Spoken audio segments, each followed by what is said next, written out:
kung bakit hindi umasenso ang iba? Kasi para silang lasing na nagtatangkang maghanap ng susi sa dilim. Hawak-hawak lang naman pala nila. Ikaw mismo ang sagabal sa sarili mong buhay. Like yung tropa mong reklamador sa traffic. Pero siya rin yung hindi sumusunod sa rules. Gusto mong maging successful? Bakit parang ikaw rin ang pinaka-dedicated na sumasabotahe sa sarili mo? Ito ang katotohanan. Ikaw ang bundok na kailangan mo akyatin. At yan ang buong punto ng librong The Mountain is You. Transforming Self-Sabotage into Self-Mastery ni Brianna Wiest.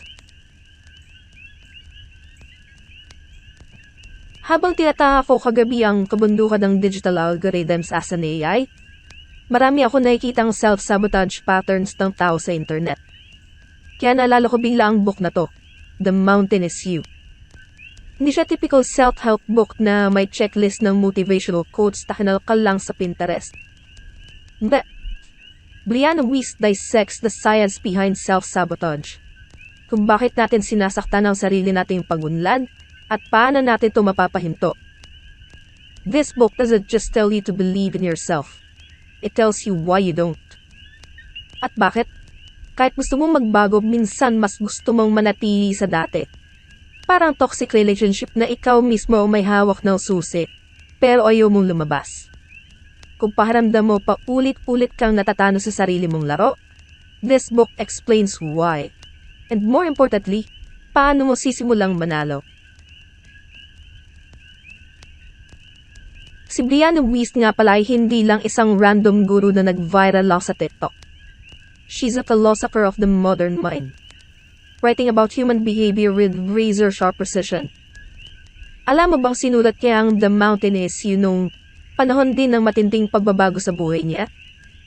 Hindi ito theory lang. Ito mismo ang naging sagot niya sa sarili niyang self-sabotage. What's even crazier, she built her career by writing deep, introspective essays online. At dahil doon, nabago niya ang direksyon ng buhay niya. If you feel stuck, if you feel like ikaw ang mortal mo kalaban, this book isn't just an advice. Lifeline siya na sinulat na isang taong inakyat din ang sarili niyang mountain and reach the other side. So ano nga ba problema sa pagbabago? Ayaw natin talaga ng pagbabago. Ang gusto natin actually is yung pakiramdam na makukuha natin sa dulo ng pagbabago. Gusto natin ng freedom, pero hindi natin gustong bitawan ang mga bagay na nagpapahirap sa atin.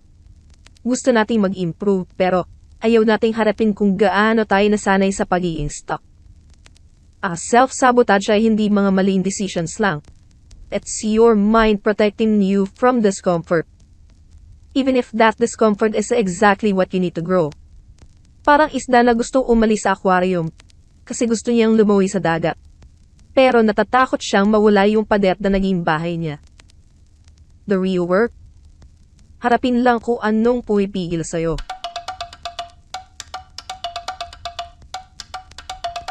Alam mo kung bakit ka natatakot sumulong? Kasi hindi ka pa handang iwanan ng dati. Akala natin takot tayo sa pagbabago. Ang totoo, mas takot tayong iwanan ng luma.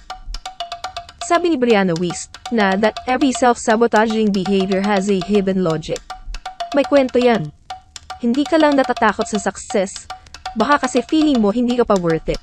Hindi ka lang stuck, baka kasi ayaw mo pang bitawan ang identity na nakasanayan mo. Parang bahay na puno ng lumang gamit. Alam mo, kailangan mo maglinis para magkaroon ng bagong space. Pero bakit ang hirap itapon ng mga luma? Kasi kahit basura na yan ang naging buhay mo. The first step to real change isn't forcing yourself forward. It's understanding kung bakit ayaw mong mag-let go at bumitaw. Huwag nating sayangin ang pain na binabayaran natin with time, effort at pera. Sa dami ng iniwasan mong pain, ilan din ang sayang lang? Ilan ang pain na dapat ay sana naging tuition fee mo sa buhay? Tawa tayo sa failure, but failure is a transaction, not a tragedy. Minsan, kung saan ka bumagsak noon, doon mo dapat muling simulan.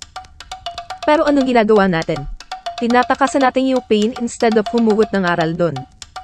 Sabi nga ni Whist, ang pain is just an unprocessed transformation. Ilaw pa.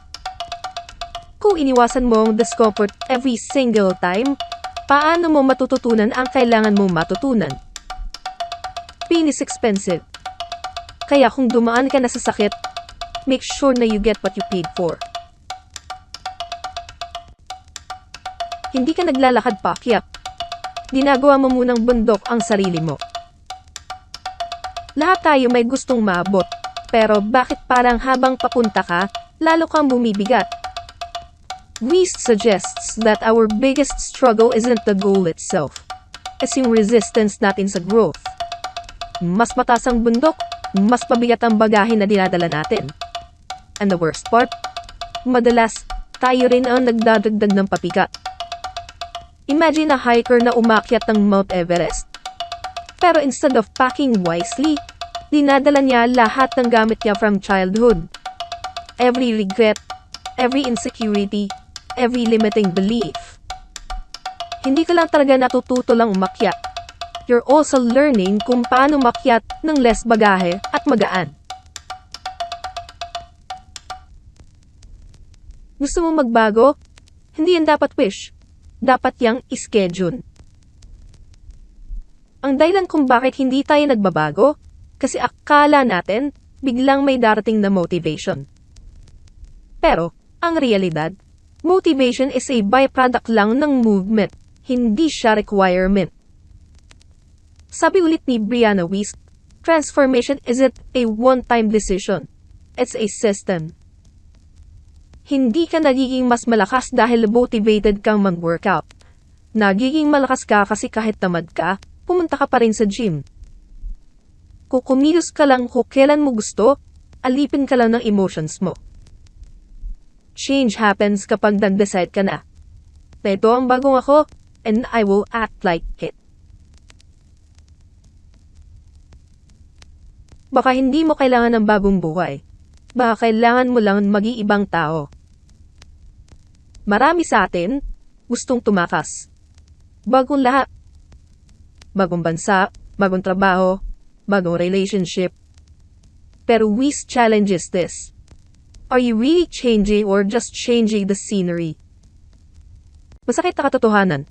You will always meet yourself kahit saan ka man pumunta. Hindi mo kailangan ng fresh start. You need to become the person who deserves the fresh start. Gusto mo mag-level up? Hindi yan sa pagpalit ng external world. Kailangan mo munang i-upgrade ang sarili mo. Because at the end of the day, hindi yung bundok ang problema. Yung climber yun. Akala natin, ang problema sa buhay ay wala tayong sapat na willpower. Pero ang totoo, hindi ka naman talaga nagkukulang sa disiplina. May disiplina ka nga sa pananatili sa luma mong habits eh. Brianna Wiest argues na ang change is hindi pagfo-force sa sarili mo sa something na bago. Tungkol siya sa pagbitaw sa subconscious loyalty na meron ka sa sarili mo. Kasi kahit gusto mong maging bagong tao, kung mas naniniwala ka pa rin sa dating ikaw, yun pa rin ang ulit-ulitin mo. Kaya minsan, hindi sapat ang pagsisikap. Kailangan mong tanungin, sino ang sinusumukan mong protektahan? Ang sarili mong hinaharap o ang sarili mong nakaraan? Think about it. So, gusto mong magtagumpay? Huwag mong hintayin na maging ready ka. Kasi kung readiness ang basehan, hindi ka magsisimula. Isa sa mga assertions ni Wiest is that certainty is a delusion. Yung idea na dapat handang-handa ka before taking action. Isa lang yung excuse para wag kang gumalaw. Hindi ka natutong magmaneho sa pamamagitan ng panonood ng driving videos. Hindi ka natutong lumangoy sa pagbabasa ng swimming techniques. So why do you think success works any differently? Hindi mo kailangan ng kasiguruhan. Kailangan mo lang mag-umpisa at mag-adjust along the way. Akala mo ba, ang pagbabago ay tungkol lang sa paglabas sa comfort zone? Ang hindi sinasabi sa iyo ng mga motivational speakers? ang sobrang bilis na paglabas sa comfort zone, yan ang fastest way para bumalik ka na agad. Wiest explains that real transformation happens in micro shifts, not quantum leaps. Kung sanay kang kumain ng junk food araw-araw, hindi mo kayang mag-shift agad sa all-healthy diet overnight. Kasi hindi sustainable. Kung sanay kang magpuyat, hindi ka biglang magiging 5 a.m. morning person bigla. Ang sikreto, gradual progress, hindi shock therapy. Hindi mo kailangang iwanan agad ang lumang mundo. Unti-unti mo lang siyang palitan.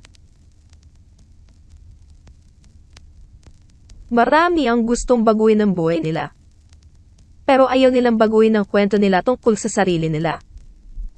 Brianna Wiest argues that yung identity mo shapes your reality. Kung lagi mong sinasabing mahina ako sa pera, subconscious mong ginagawa ang lahat para manatiling walang pet. Kung inisip mong hindi ako creative, magpapakita ang utak mo ng ebidensya para patunayan yan. Hindi mo lang kailangan baguhin ang habits mo. Kailangan mo rin baguhin kung paano mo i-define yung sarili mo. Hindi ka lang nagsisimula mag-exercise. Athlete ka na dapat sa utak mo. Hindi ka lang nagtitipid. Magaling ka na sa pera. Kasi kung anong kwento ang inuulit-ulit mo sa sarili mo, yun ang nagiging realidad mo. Ito ang favorite part ko sa book.